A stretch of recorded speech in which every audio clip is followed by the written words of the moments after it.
Mankapur ১ number ষ্টেচনত আছোঁ। Train late. ৮টা বজাত অহা ট্ৰেইন ৰাতিপুৱা ৪টা বজাত আহিব। কি ষ্টেচনৰ গতি! আমাৰ মানুহবিলাকৰ অৱস্থা চাওক। কুকুৰটো চাওক, মা ভোলা মামা আৰোহী মনটো লতিটোতো আৰু সাংঘাতিক। এইটো লতি টোপনিত ক'বই নোৱাৰে। এইটো মানে আমাৰ অৱস্থা বেয়া হৈ গৈছে আৰু। ৮টা বজাত আহি এতিয়া ৪টালৈকে খপি থাকিব লাগিব। অৱধ আছাম ট্ৰেইনত যাম বুলি ভাবিছিলোঁ গুৱাহাটী। চিপ বৰষুণো দিছে এতিয়া। একদম ডেভেলপ হোৱা নাই যে জেগাবিলাক, আৰু মানুহবিলাকো যেনেকুৱা এয়া ৰাখিছোঁ। এতিয়া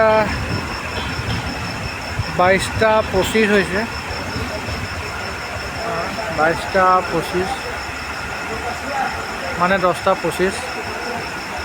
4টামান বজাত আহিব ট্ৰেইন। আমি চব আহি প্ৰতীক্ষালয় ৱেইটিং ৰুমত আহি থাকিলোঁহি। চব আহি পৰি দিছোঁ আৰু উপায় নাই। চব আহি আছোঁ।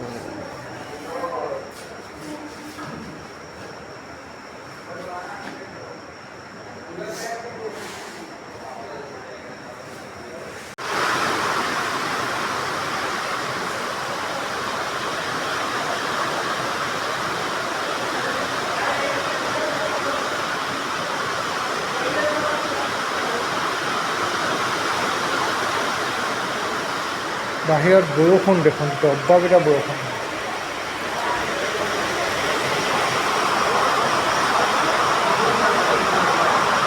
বেয়া বৰষুণ ঢালিছে। 12টা 8।